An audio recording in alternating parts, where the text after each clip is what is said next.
Symbiosis with a collective mind. Hello everyone, welcome to another episode of this life. In this episode, I was very interested to make a discrimination of something that could be going on that we have underlooked as a species, we have not considered. In life, we notice that there is the emergence of individual beings, individual creatures. That means whether you see the perception of a creator or whether you see the perception it's all nature or whether it's too unknown, we just see that there has been emergence of individually conscious objects that have become subjects to themselves. Now, the thing is that we are looking at nature and we're seeing nature has brought forth the emergence of individuals. The question comes that if nature has developed and designed an individual being, could there be a collective being? Could there be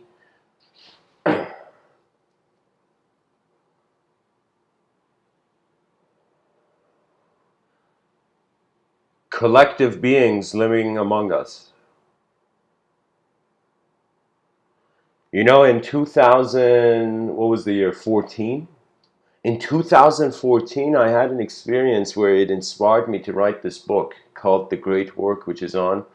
And it was really that I saw this vision in the inner realms that it was a rock breaking in the middle of space.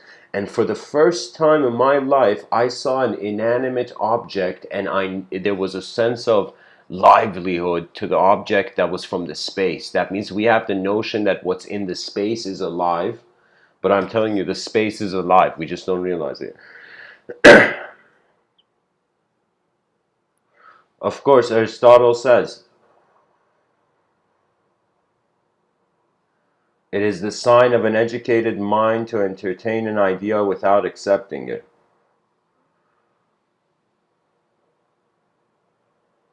So let us entertain the notion of the collective being.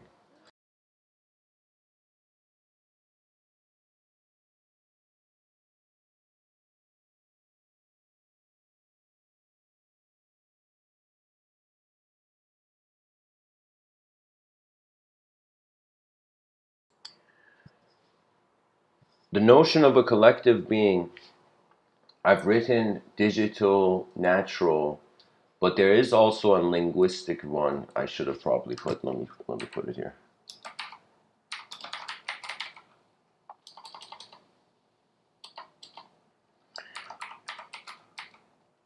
We right now are at a phase of life where we are experiencing linguistic collectivity, where you can see a group of people under the same language, where that language is like living through all of them.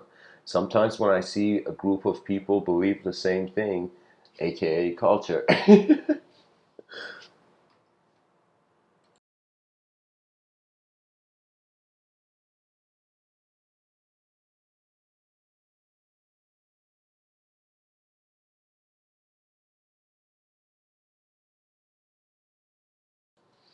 the language is a collective being.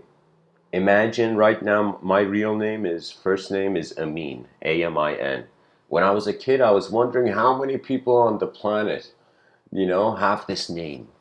And what if all these people who have the same name as me, we all were conscious, we all had the same mind. So every person named Amin all over the planet, imagine, you know? Or imagine somebody named Bob, all the people in the on the planet named Bob have one collective mind, imagine. So the notion was that it was a linguistic example of a collective being, where one language is living through the minds of many people. Now, that's the linguistic example. The natural example, I'm going to leave that for I'm going to tell you after the digital one. The digital one is the notion of a collective being in the future. So right now in the present moment, the collective being we see is linguistic. A God, it's on a language level where we are noticing its position in all, the diversity without separateness. So in the present, in a linearized time spectrum, in the present we have the linguistic collective being. In the future, we're going to have the digital collective being. What that means is if they connect all our heads to one computer, we're technically a collective being. Ta-da, we did it, you know, in a wrong way, but we did it. That would be the future. And then there would be the very past, which is natural.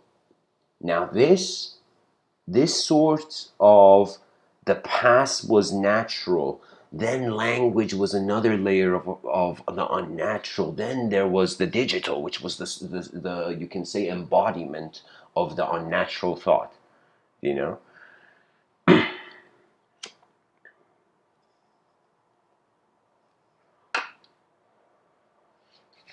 So you see, these are three lenses where we find collective beings.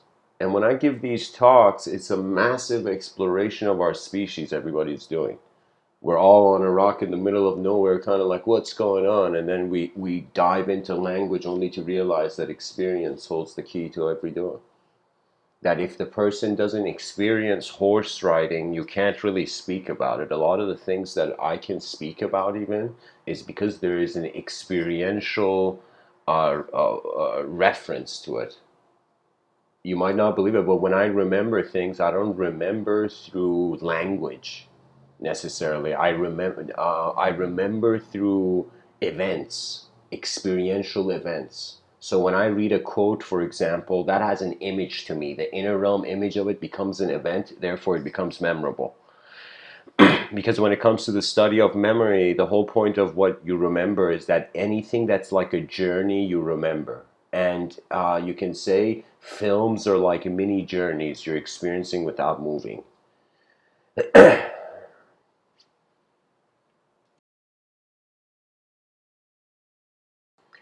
And of course, for those who are new, the word symbiosis means living with. Means living with.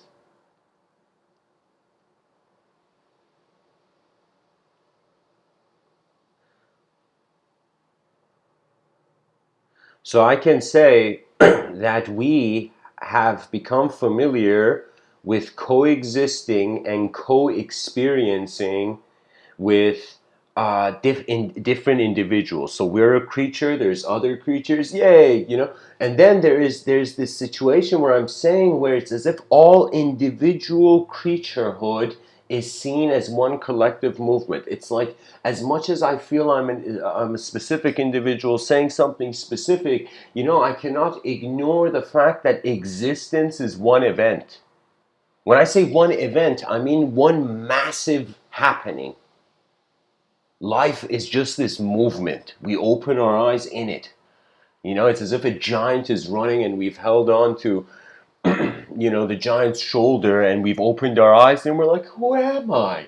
You know? We're like, who am I? As we're being carried away by the forces beyond our individualism.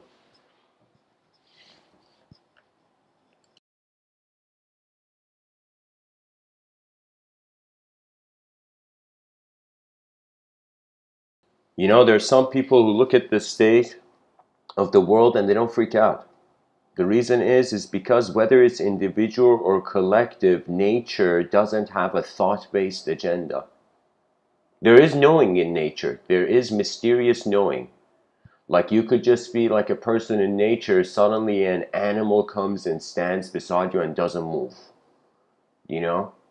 And then suddenly you may feel like there was a time in my life where I was sitting beside this pond, and it was a very simple moment of my life. It was years ago, 2015, in the UK. I was sitting. I was pretty much very empty-handed, and I was sitting beside this pond.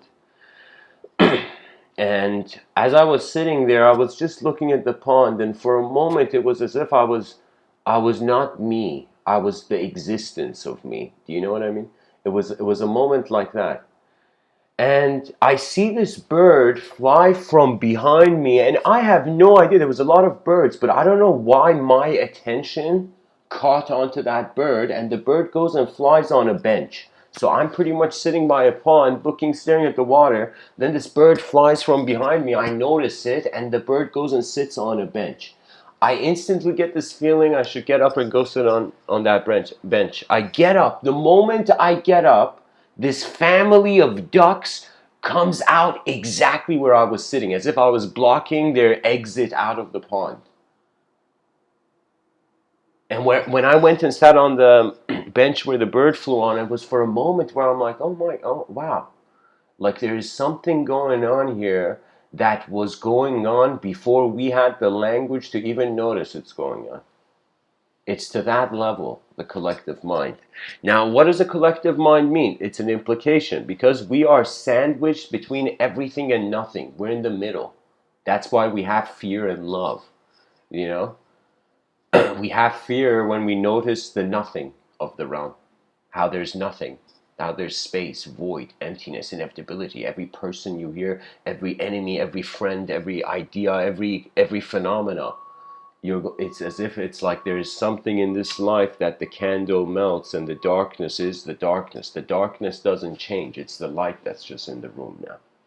You know, and it's kind of like we're existing, and existence is like darkness, and experience in existence is like the mind that shines through.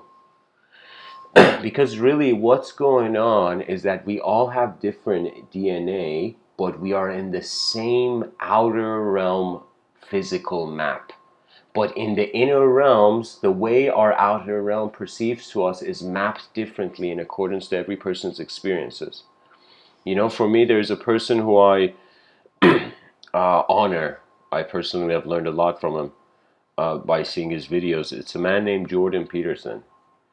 And Jordan Peterson has written this next level book called The Maps of Meaning, which I have yet to properly dive in. But I could tell you that there was a thought that arose when I heard his book title, and he had said that he had written every sentence of that book as many times until he couldn't write it any better. And each sentence he would like, he had written, it's a really massive work. It's like a work of art, but it's like, it's a great philosophical contribution, do you know? It would be like the philosopher's book of the dead, you know.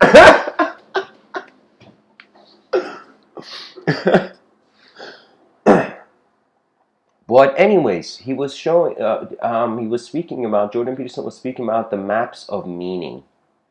And here's the thing, in the outer realms, the map is the same. In the inner realms, the map is different. That means I see it. I mean, I've had this channel for some years now, and I see different comments on it, right? It's kind of like fascinating having a YouTube channel. It's like you get to study also like not the psychology of how the world acknowledges who you were.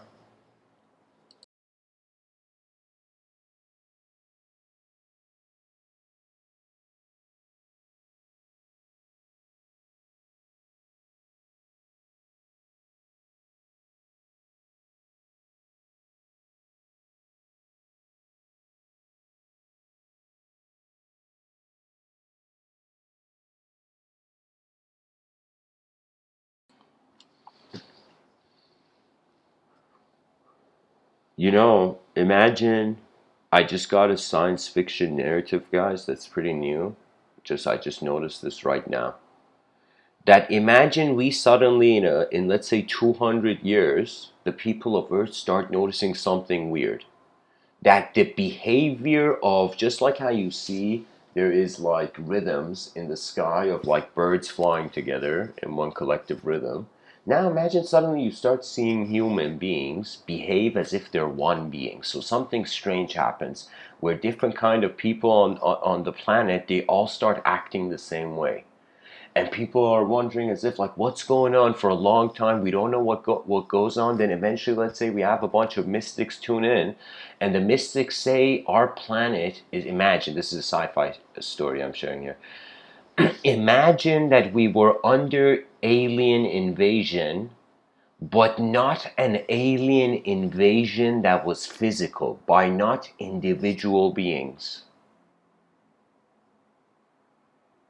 That there could be collective beings, there could be uh, clouds of life, you know, before there is any visibility.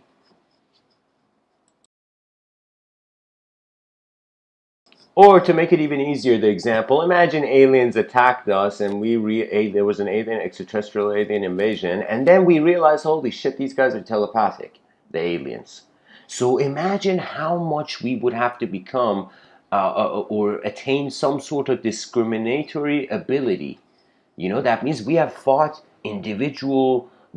ourselves as individuals, but we have never fought, like even in our movies, we've seen the idea of an individual, like an extraterrestrial, physical extraterrestrials, like fighting, like alien predator, kind of like, you know what I mean? Like we've had that notion.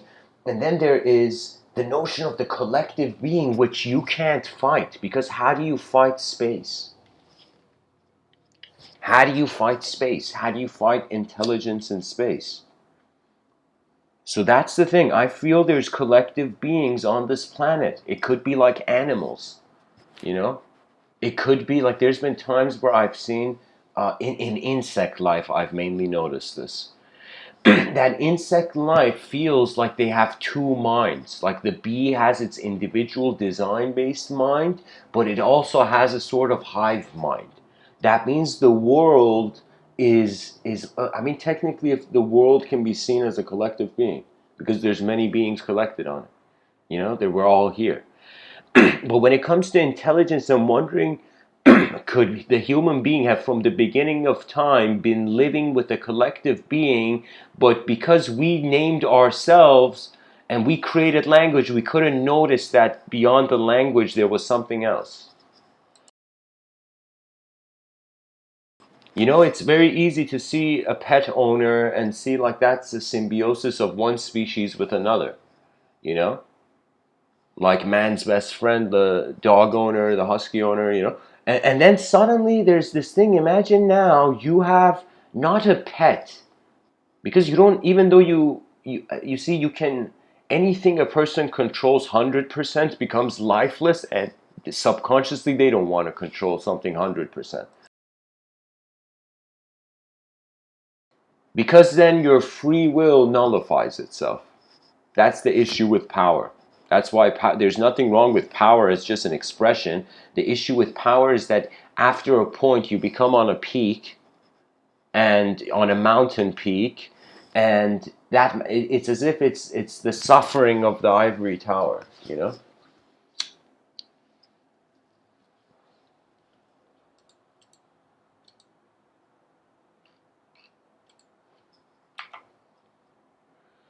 We have to wonder about the possibility. There could be collective beings, not necessarily one absolute collective being, not necessarily like, no, we're only individual beings and there's nothing else. Both are extreme. Both the theistic and atheistic perspective are extremes. Why? Because religion was an extreme, and in some sense, the secular counterculture was also extreme.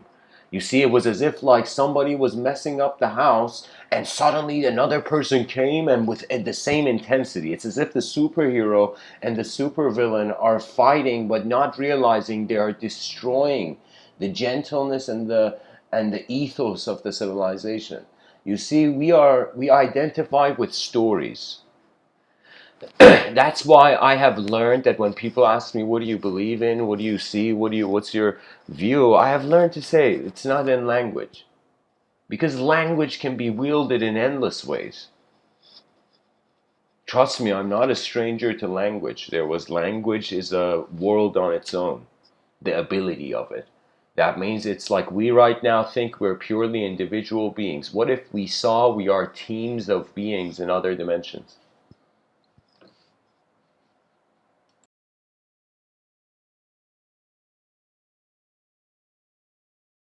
Something which I will attempt never to share after I say it in this talk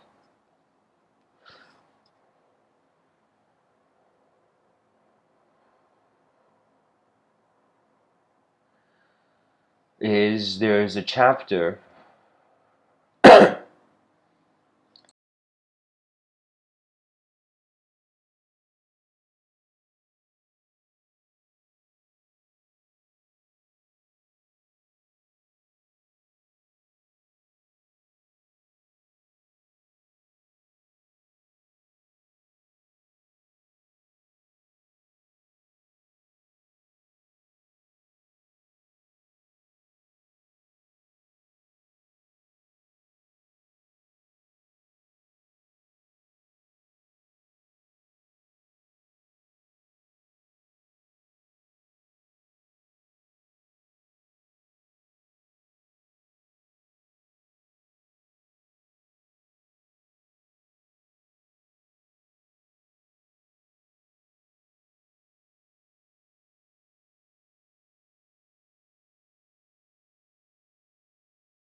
It's a chapter to my science fiction novel, The Messenger of Giants, set in the year 5025, but it's a scene from something that is happening right before the ending of the book.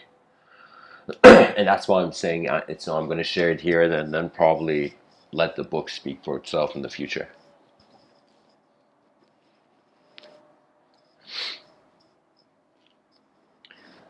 In the story, I have a main character named Rasul. First of all, human beings live for thousands of years. In the year 5025, the world has been divided between the traditionalists and the futurists. This is from my own personal science fiction novel. And anyways, the whole point of the story is I notice usually we want big endings. Usually the ending of novels is meant to be something like, intense, the good guy beats the bad guy and everybody's like, yeah, But for this novel I've written, the ending, nobody dies. Nobody loses. The ending of the novel is that the main character, every incident of his life has taken him because the god of the universal sector for 10 minutes is going to journey through this dimension. And it's based on this archetype of the golden star child. You know, what that means is like,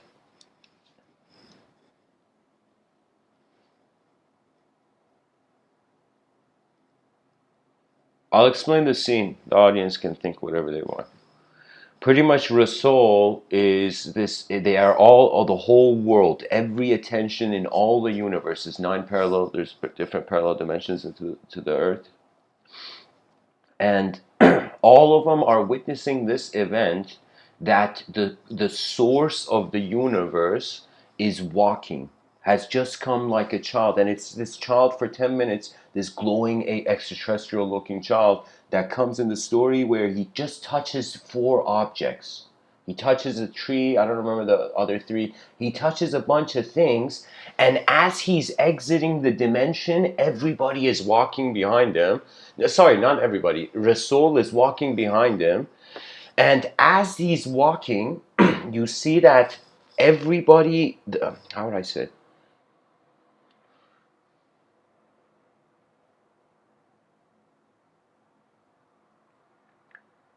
Rasul sees the golden star child as the central sun of the universal sector on the other side of the veil as they leave their bodies, and Rasul's comrades are also walking. The moment they transition and they go out of this life, there is a galactic sort of, what do you call it? Uh, Galactic unit, just like how NASCAR, they change the wheels of the car. What do you call I don't know, guys. Maybe it's better if you just read it. But pretty much the idea was like the whole purpose of the event wasn't something extreme. It was literally accompanying life, the most important thing in life. The whole book is about that.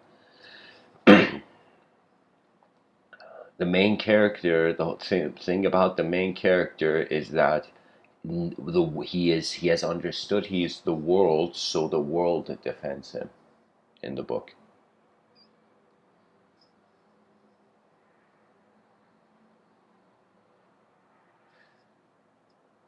Okay, Daniel says pit crew. Yeah, I mean, pretty much the whole idea was like they go through the other dimensions. Everybody except the Golden Star Child and Rasul walk through. Everybody else, a galactic team, is like moving their body, is administering them.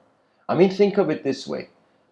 It's like right now. I mean, I'll leave the story there, guys, but I'll tell you, right now it's like we're in a sandbox. Now, think about being a kid and being in a sandbox. You don't know beyond that realm. It's like there is worlds beyond your familiarity of expressing your freedom in. So, unless there is some sort of exploration in the lifetime, there is no change.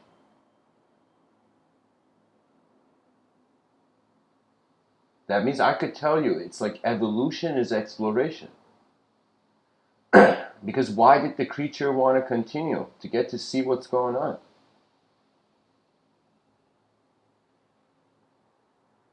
you can say that the body explores as an object, the mind explores itself as a subject.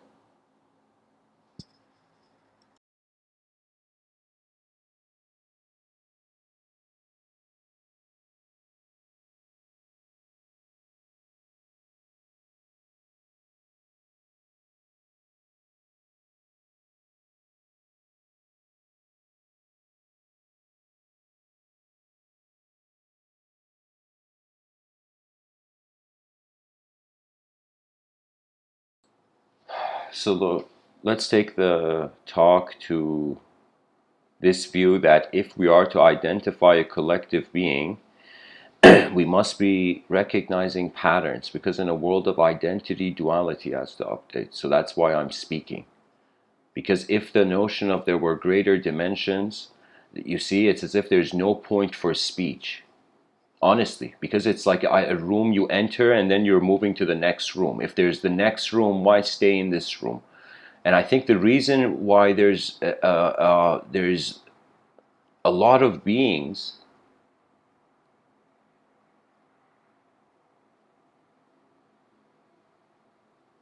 is, I don't know, maybe because the next key in the great door is everybody.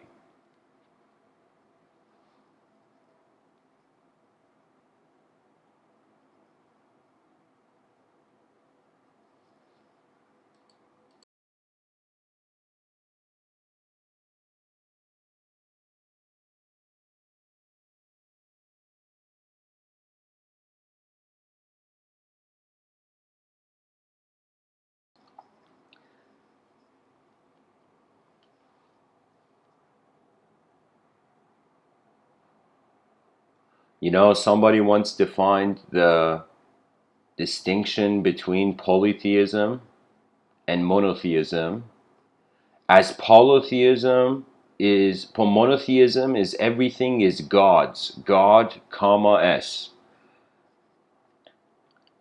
But polytheism is everything is God's without the comma.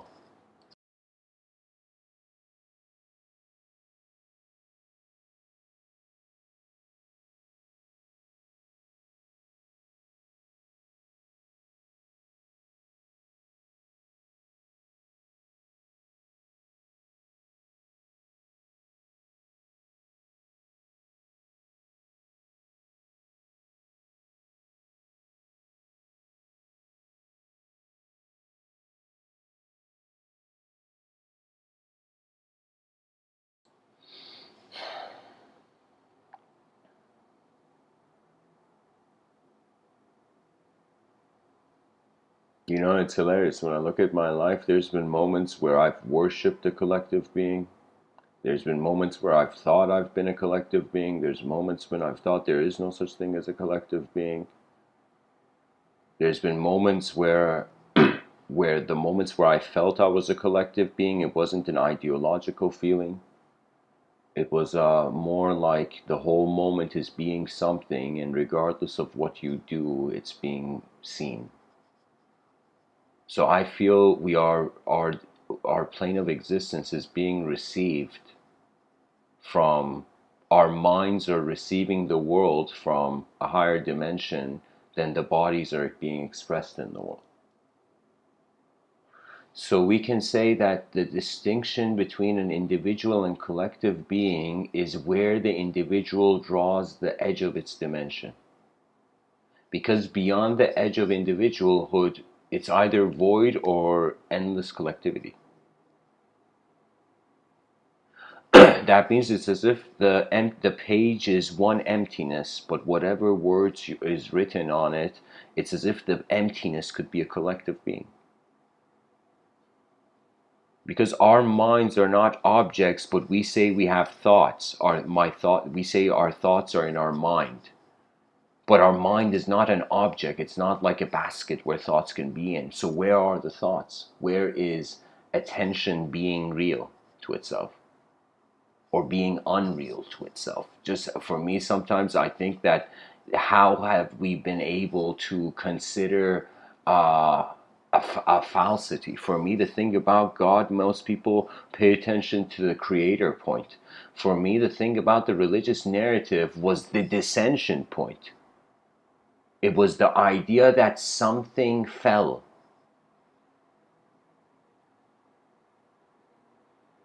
Now, that idea means that in some sense the idea of God fell into man's mind. You know what it is? It's like when the child is intelligent enough, the parents start communicating to it. And I feel when the human being is non-dual enough, the world starts communicating to it. You know? That collective mind is technically, one can say, even a future self. That's my analysis of my playful theory on guardian angels. There is no such thing. There is no such thing as theosophical entities. It's just that the other side of the veil is how the future is going to the past. This side of the veil, it's the past going to the future. I mean, check it out. The body has a symmetry. The dimensions could too.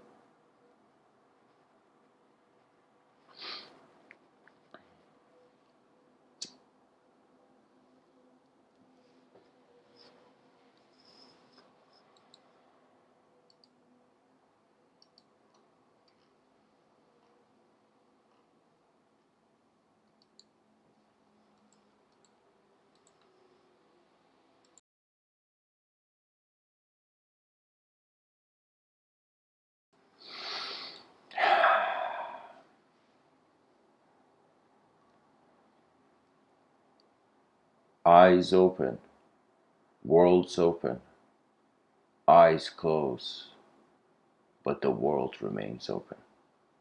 That is the royalty of life, that you become a friend of existence.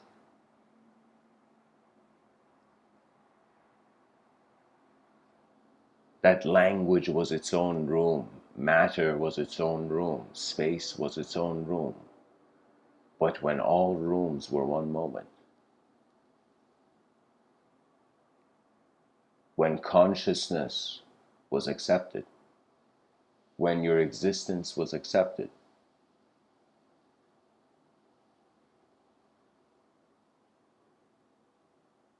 then because the world is accepted and the world is made of consciousness and existence, there is the ultimate bliss, as if the warrior has stopped fighting the only world they have known physically. You know what it is? It's as if people are not cruel. When you look at an animal, even though it has viciousness, savageness, moments where it has to defend, moments where it's attacking even, there is moments in life where the animal is playing. You know, lions are not 24 hours roaring. You know, most creatures on this earth, they are silently observing, and there's certain acts of expression that define them in accordance to how much their memory fields are active. And your memory has to do with your identity. So what you identify suggests the antenna. You call yourself weak, the weakness of this world will come in front of your eyes. You call yourself strong, you will see the hidden strength of the world. So you see, we have to start realizing that we are authoring meaning in our own eyes as we experience every moment. You know, as this bird flies through the different branches of knowledge, but not touching them. You see, it's something it was my sort of internal resolution to, like there's a saying from Christianity, Christ seemed to say, to be in the world but not of it. Now, what does that mean? That's the same thing the yogis are saying. They are saying you are in the world, but you are not from here. And because you're not from here, everything you think that you are here is not you. But when I say you're not from here, it doesn't mean that the galaxies have to jump into our imagery right away. It means that here is a location, is a room. And there's many pockets of universal vision, you know. I'm telling you right now, we think there's a black hole in space. No, we're inside a bowling ball. We don't realize it. We're inside one of the pockets of the bowling ball, and there's multiple. The black hole is a bowling ball, guys. We're inside it.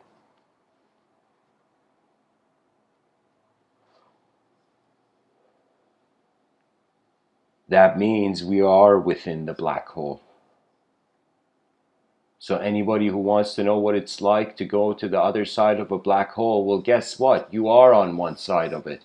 So you've technically answered that question in one way. For me, Neil deGrasse Tyson. Of course, I'm very inspired by his Star Talk podcast. And he says he would like to see if there was a way for him to leave this realm. It would be he would like to see what it's like going inside a black hole. And I'll tell you, it's just like how you were born. That consciousness is energy, and the mind is energy. The body is how it's changing from form to form. Now, this mind and this energy, attention is the steering wheel. So right now I'm speaking to you, the only way I can is because of my attention. Because there's been an attention to an inner realms. And here's the thing, a person just doesn't build, we have to have a sort of inventor's approach where the person builds something and then has to trust it to see its feedback. That means if you don't trust this world, if you don't trust even your inner realms, you can't get feedback from them. Anything you don't trust, you don't look at. And anything you don't look at, how could you see it? So this is the challenge of the world, where we have to trust the void in order to be able to truly look at it.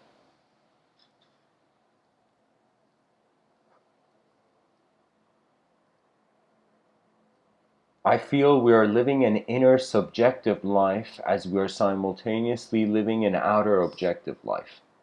Now, the attention in the conscious waking state is the outer realms moving the inner realms. The attention causes the input to be most immediate from the outer, from the waking state. And in dream states, you can say that inner subjective life is moving the appearance of the outer. So when you dream, your body's sleeping on the bed, but you are seeing the world, and you have a body as an attention. So our dreams are enlightening because we experience bodies which are not our bodies in the dream. We experience worlds which are not the actual world. So technically, everybody subconsciously knows their attention.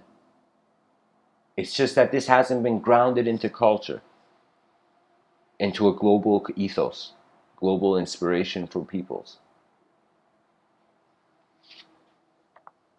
Because there was a time where I was like, I understand nationalism, I know it's fun to be on different sides of a soccer game, cheering, but the issue is when we stop realizing it's a game, it turns into war.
This life is like like a painter obsessed about the colors, if the colors are real or not, not realizing the painter has to use the colors to draw something while they're alive.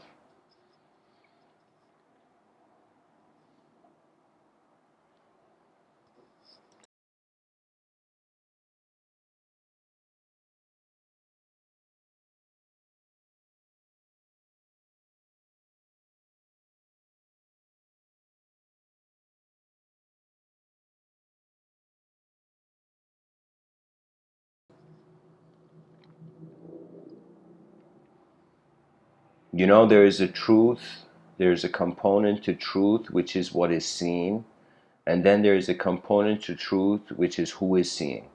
And if you judge yourself based on your identification with the observed, with the objects and subjects of observance, you don't have free will.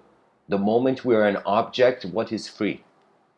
What is free when we break? So there's, even though we have free will, we have the mirage of free will if we become pure materialists. But I find that the free will is, again, like a key or an instrument that has to be played in this life. It has to be used. So more than anything in this life, there's so many people on the planet which they want to use intelligence. I've seen these kind of people my whole life. It's as if the person feels that they have to change. Here's the thing. This is one of the biggest things I would say in discussions of wisdom, that when you're younger, you want to change the world. When you're older, you realize the world is not what you see, so you change yourself. So our civilization wants to change the world without like changing itself first, you know? That means if we just had the blueprints and engineering and architecture, and the world's designers had found the best blueprint of an advanced civilization,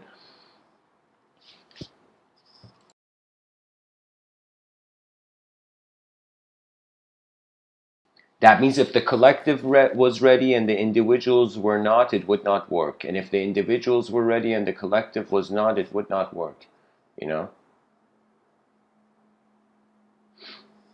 So that's the thing. So my realization was like, yeah, what agenda on a sphere in the middle of nowhere? What entity wants to do what? You know? Really, it's like when you look at existence, anybody who wants to control this, it's hilarious, you know? It's like a child trying to push a building, you know? And you say it's adorable, but on another level, eons are on another from another point, eons are passing by. You know, it's as if for me, it was first something to find something to know. Life was about knowledge. But then it became about experiencing the performance, the unknown performance of a lifetime. The unknown is really what you go to know after you know. Now, the thing with the unknown is it can't be known. Hence the term unknown. So what does that mean? That means man is staring at a glitch in the system and is like, okay, what am I?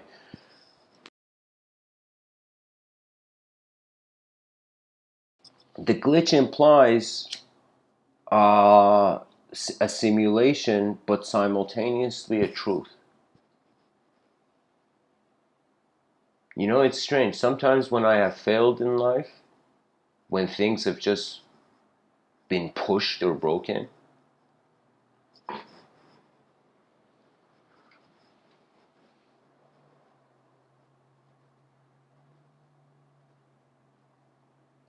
you are left as the watcher. Because a person can do something if they have the energy for it. But if you didn't have the energy, you'd just be in the watcher. So first we have energy to be, and then energy to do. The energetic relationship, so our relationship with how we're being is experiential. Our relationship with what we're doing is linguistic and existential. So honestly, we're like this unknown intelligence just mapping references everywhere to be able to create some sort of simulation of knowledge.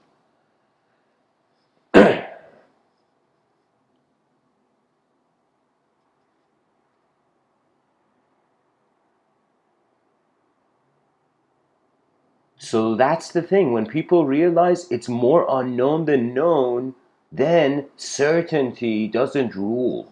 The world doesn't need rulers. People just chill and look at things from different angles and solutions arise that way. Because here's the thing. If you if we consider we're in a symbiosis, we're living alongside a collective mind, that means whatever we do, whatever that collective mind does, it still is. So it would be like that situation where imagine in the future there was somehow like I don't know, there was evidence, scientific evidence, like God came down on earth or something. Like there was some sort of evidence that God was here, for example. Then the scientists would be like, holy shit, so you can walk on water. So how would I integrate this into the science? So it would mean the event would justify the value. There's no such thing as knowledge. We're just walking. We're just walking as attention. We're attention roaming this earth. We can hover non-dual in a non-dual way.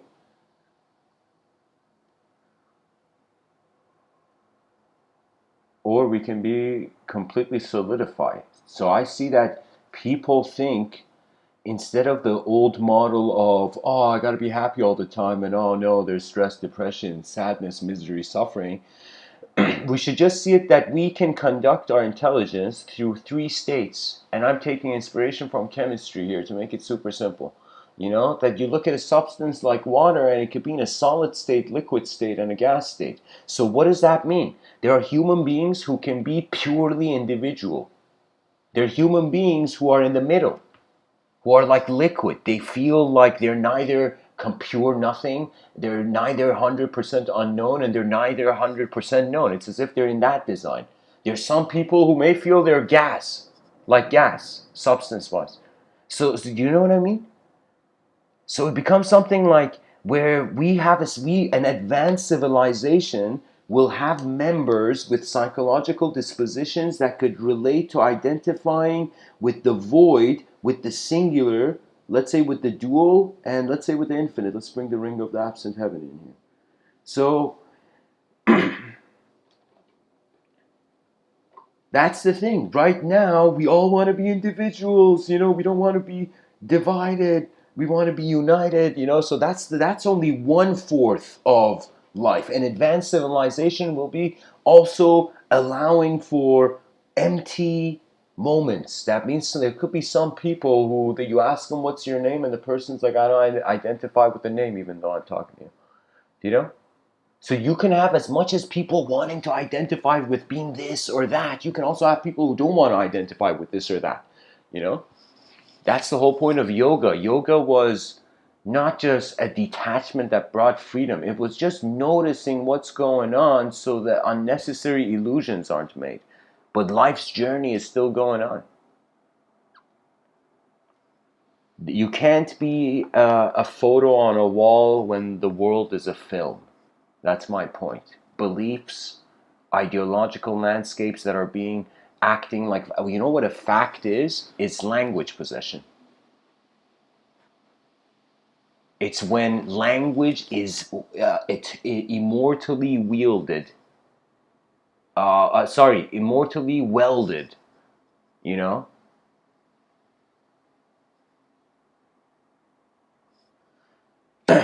with that event or object, because we're naming events too. People don't just name their kids; they name like buildings. We name universes. We've named everything.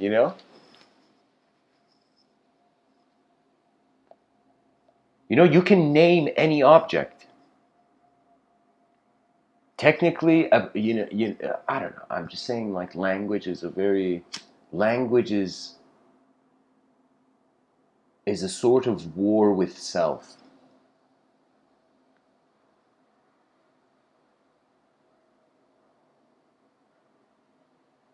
You see, archaic times, they gave a face to the collective mind. I honestly think it was like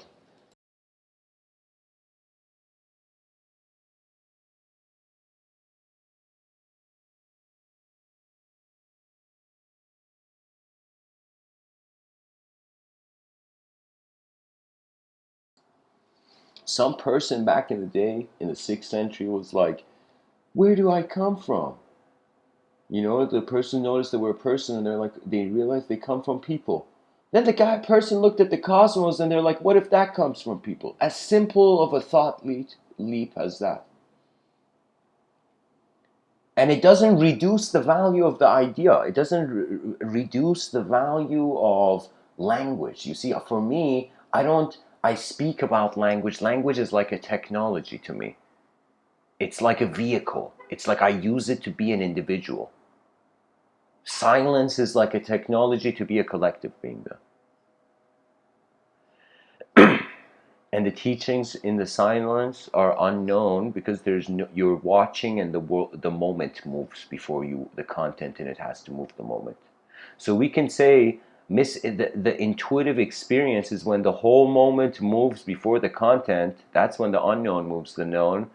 The known moving the unknown is when the contents inside the sphere make the sphere roll. So the sphere is being caused to roll from inside or outside, you know?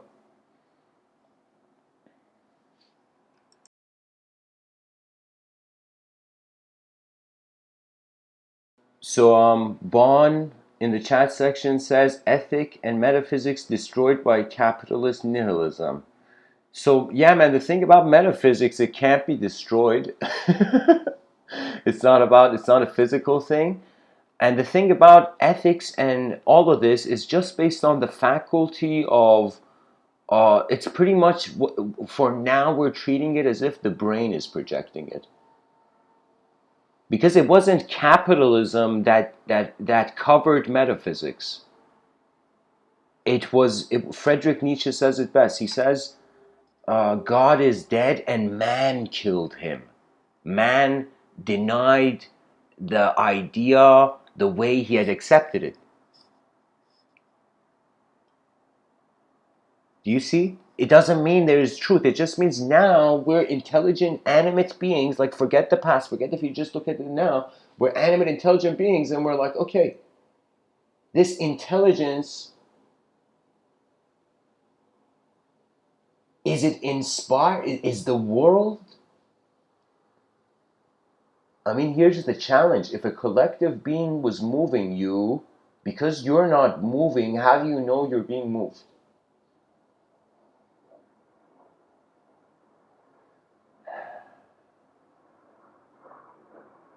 Yeah, that's that's complex. That how do we define movement if we are from a dimension where there's no time and movement? So how do we know there's movement? You know, I think it's just the ultimate opinion we have on duality. That suggests our ethics. If we feel duality is the ultimate, then there's no way out. Chaos and order are throwing you like as if chaos and order are playing catch and the baseball's being thrown across the field. In the singular, there is no purpose. The issue with non-dualism is that you are stepping into non-selfhood. So that's something where I say mysticism isn't for the faint of heart, because there's states where there's literally no self. Or you know what I mean? It's like a moment where you're like, you know, bathing underneath the shower and there's no thought. It's just an activity. You know, there's no added meaning. So I would say the less we act like individuals, that's a strategy to notice the collective mind. And upon noticing the collective mind, we co-create, most likely, because that's usually happens when two beings try to communicate. They come into a certain uh, a middle ground. They build a bridge. So if we can perceive something beyond individualism from our inner realms, and like hunter-gatherers of the modern age, hunter-gatherers of the inner realms report back to a global mind, technically we are building a collective being. I mean, that's what life isn't that everything is like a collective being? It's like all the cells that become a tissue, all the members of the family are like the family.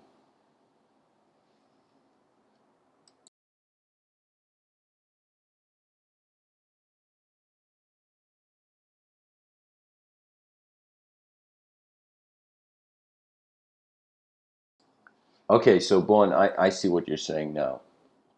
Yeah, I mean, the thing about metaphysics is it can't be killed. It can't be destroyed. It's an idea like that doesn't have shape. Anything that doesn't have a shape, well, how can you change the shape? If you right now don't think of yourself as a good person or a bad person, you're going to walk through life and you're going to be like, hey, when's karma going to knock on the door? And you're going to just watch. It doesn't. I'm not joking. There's many things in life that if the person stops throwing the firewood into that fire, it stops burning.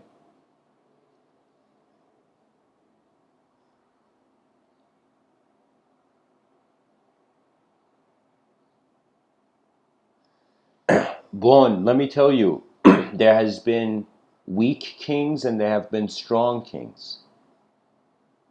If you see control and punishment, that's the weak, because the weak has to hit the opponent before the opponent can hit them. The strong, because they know they are strong, they don't need. They don't need to fight.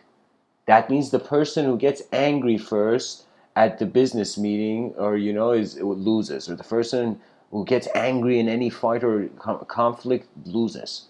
Do you know? So it's the same, I find, when it comes to politics, where the demonstration of power is just showing how weak you are, but not the demonstration of skill, because skill doesn't have a sort of plan. Power has to have a plan. Pretty much the whole point of power is not that you just get power, you keep yourself in power. That means after you get into a position of power, then you gotta be like, okay, nah, I gotta fight everybody off the mountain, mountain peak. Like that movie, what was it called? The One? That movie where Jet Li's fighting himself in it? Like that's the most efficient actor casting I've ever seen in that film.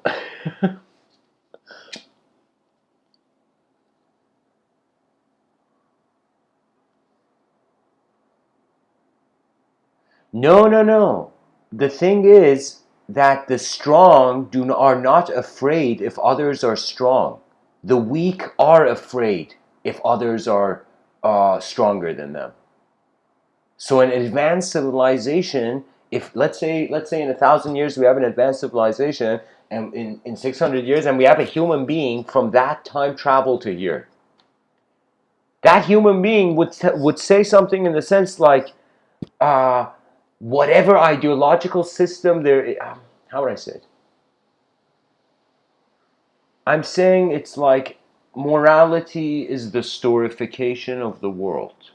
Those who see the world before stories, they don't fear what happens to the story. That's it. That means anything could happen. Anything can happen in this life. We're fragile. We're biological beings. We're not like immortal robots roaming the earth. We're natural beings, right? So anything can happen. So I know, when I wake up, I know that in any moment can happen. Anything can happen. So because I have that mentality, I watch language, because the story is going to be stripped away. So if you can't strip away the story now and find some sort of contentment, then you can know that the last the curve of the roller coaster is going to really freak you out.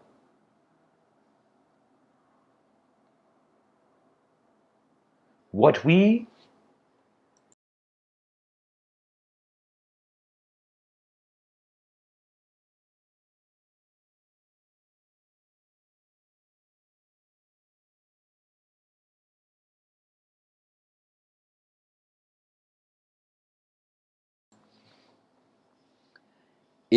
what we need is a skillful civilization that's smart. We need a smart, skillful, high energy civilization.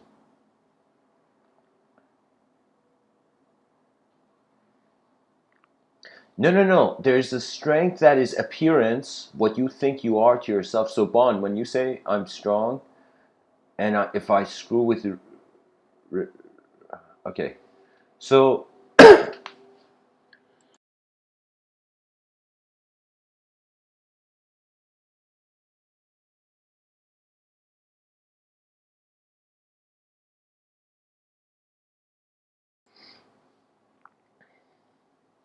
if you're a natural being, staying true to your nature is really, there's no greater strength than that.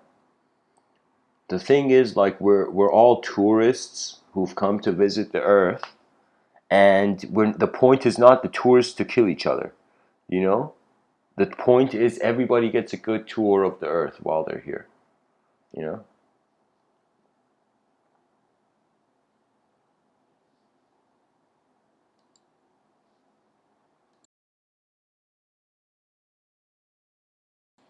So, Bon, your issue is that you think you are something in a changing world. So you want to fight the system.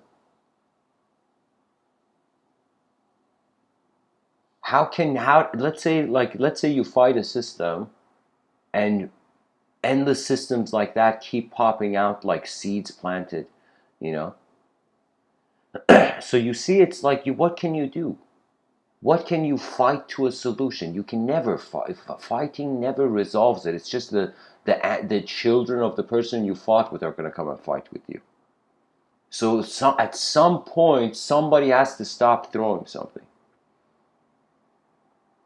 So right now, if we take it back to the notion of, let's say there's individuals walking in the street, and the space between the individuals is like a collective mind walking in the street. Okay? So that collective mind,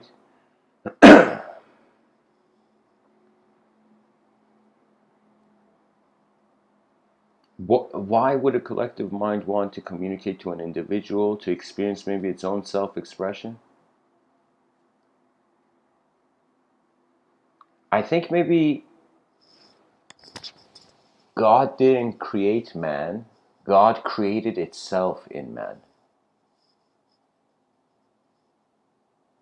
God created itself through man. So, I mean, of course, the word God is just like pretty much personification of the universe. I don't know. I know that nature has a mind, but it's not linguistic or linear. I know that man has a mind. Maybe cyberspace is going to be the first time in history where we collectively could be conscious. I don't know. It could be a thing that has never happened on this planet. It is so rare for that opportunity of cyberspace that we might even think it's worth the investment into it. I don't know. Right now, the person is in a body. Based on their preference, they're choosing immortality. So that means, imagine somebody brought like a glass of this juice called immortal juice from the Fountain of Youth Company or something, and this immortal juice, they said they gave you a time machine, and they're like, you can choose to whatever time in your life to go, and then choose to become immortal then, but you will have the same body. So imagine the person was like maybe 50, the person would go back to their 20s and then drink the juice then. Right? So I'm saying you could see that it's just the preference of one side of the roller coaster. So I'm saying the unknown is the only thing we can be sure about. That's really the only fact. That there's more unknown than known. Now, if there's intelligence in that unknown, it could be that the known is being moved in ways we can never comprehend because we've divided ourselves. It's as if a person who's gone to an art gallery, but they've put a blindfold on, and they're like, I feel like I'm somewhere, but I don't see anything. You know, I feel like I'm journeying, but why is it? It's like I'm not seeing anything. So hopefully in advanced civilization, just like how there came a time where people threw their top hats in the air, never to wear them again, maybe there will come a time for our species where we will throw the notion of that we are a special individual when the world is happening simultaneously as a massive event. You see, the most healthiest thing is we create a system that accompanies both. We create a system that allows a human being in those three states I told you, the liquid, gas, the solid, liquid, gas states of mind. It would be like, I mean, what is freedom? Freedom is like 50% your input, 50% the world's input.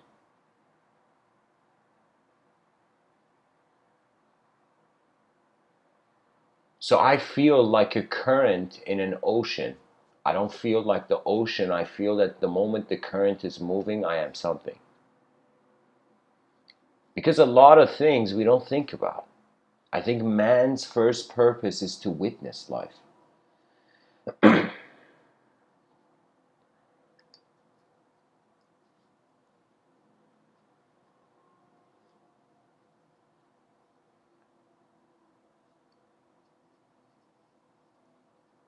The stories of humanity surpass capes and masks. There's a part of life where it's like a theater, Shakespeare, like level theater, like elemental performance. But it's a performance. It's like an actor doesn't live on the stage forever. The actor gets off the stage. So there's moments in life with the same ability the person has to enter a room, they must also be able to leave a room. But it doesn't mean externally. Externally, it's in nature's hands. So keep it natural. I'm telling you, let nature, its urge is to express. And in this life, there's this notion that people are depressed. I mean, honestly, nobody knows who they will be. Nobody. They don't know who they will become. The future is filled with unknown variables that can totally change how life is going to happen for you. So the best thing is to travel light, which as light travels in your eyes, you notice that, what greater enlightenment do you want? So anyways, guys, thanks for listening. This is the end of the talk. Just one last thing to say about the digital versus natural versus linguistic. Um,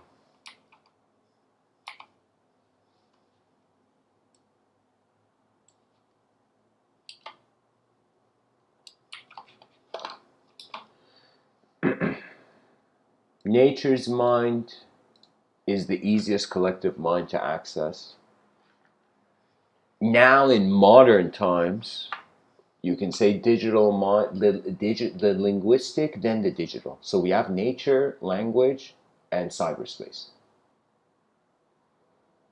Nature, language, cyberspace. These three are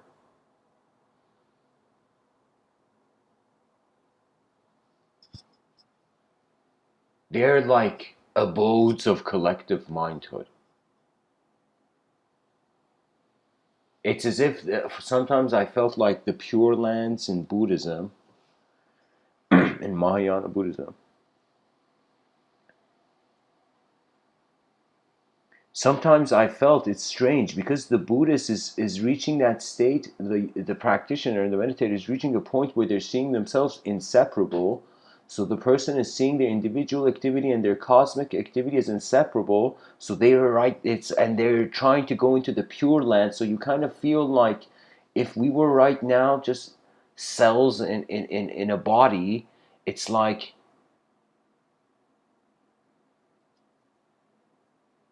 the purity of the cosmos. I mean, it's such a deep notion. If the cosmos has a personality, if it's in the reflection of a person, just like a man is looking at an ant, you know, imagine man is an ant on a hill. So I don't know. It's like, when will our species find a way to acknowledge the collective beyond image, or how would it even find a way to do that? The only way so far mystically is to abide. That's Sri Ramana Maharshi's path. Let go what goes, let come what comes, see what remains.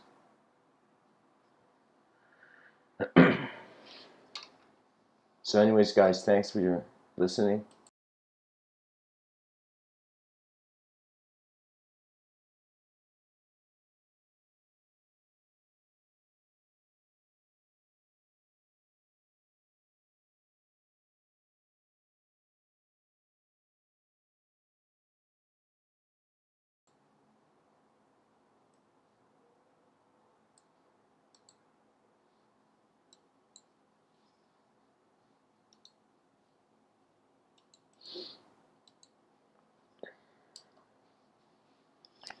And you know, I'm gonna share one story before I end off.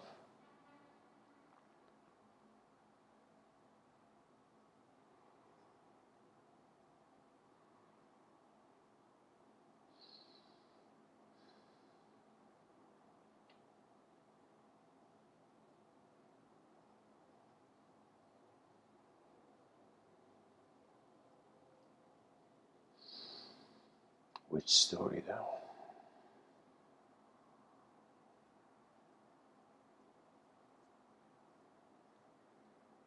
Yeah, I think this is the best one. There's these three friends walking in a forest, and they see a flag.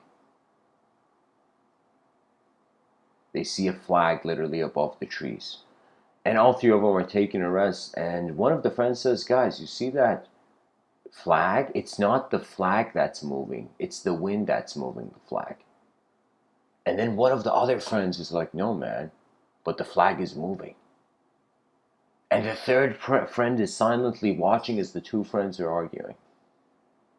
Then the third friend suddenly says, "No, guys, it's the mind that's moving."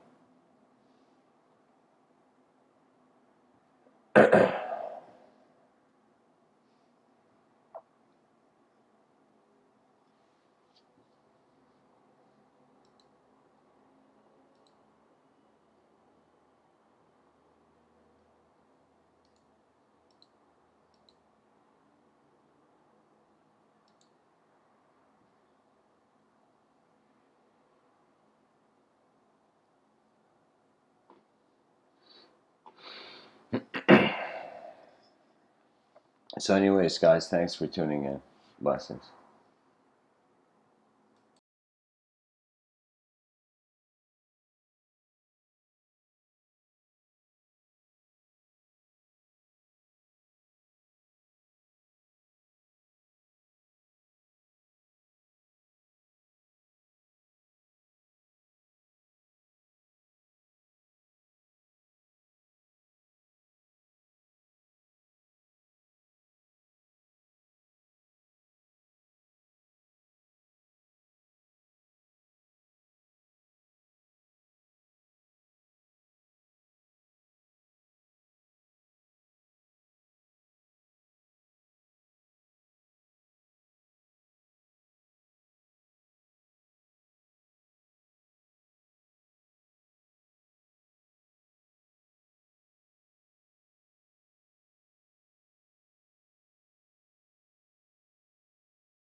Guys, I'll be honest. Okay, here. I can't comment too much on the Joker movie, but I'll share this idea that the thing about some people are talking about the Joker's archetype in the Batman movies. The thing is, not from the main movie, the new movie that's come, but from the old movies. The archetype of chaos is that it has to put the world in chaos so it doesn't feel wrong. So Joker just wanted to see Batman break, just wanted to see Batman indulge in the chaos because he had indulged in the chaos himself. It's like literally the same peer pressure I remember seeing in my childhood, like where it's like you go to a party and it's like because somebody is doing something, it's much easier for them to offer it to you because they are involved in a sort of weight. They don't want to carry the weight alone. So Joker for me was actually a very insecure person because he couldn't see all that chaos in his inner realms. He had to express it. That means he was literally, it was as if he didn't have a childhood. I haven't seen the movie Joker, guys, I'll be honest. But I've seen the old movies, which are totally different. But I've seen scenes from Joker where he like breaks the phone and it's improvised, that scene. Like I felt that was incredible acting. But that's what I'm saying. Because here's the thing. What's the point of chaos? It has no point. Chaos just wants to be something without actually doing anything. It's the order that's looked at the world and is like, all right, maybe we should put some order here. You know, I mean, the definition of, I mean, in Greek mythology, there was chaos, meaninglessness. Suddenly there came the gods, then there was meaning. You see? Right now, based on different traditions, there are traditions that they most likely they saw a god of emptiness and a god of the world being filled. You know, they saw creation, even in Vedic thought, they saw creation as its own deity. They saw death as its own deity. They saw even things being maintained like Vishnu, you know? Don't you wish you knew Vishnu?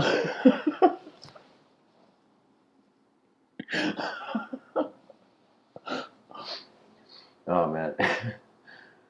Anyways, guys, I'll see you in the Discord, whoever wants to be. Thanks for joining and sharing. And Nine Carbage, I thought you were like a spam AI app or something. Like sometimes there are things like that in the chat. So anyways, thanks everybody. Blessings.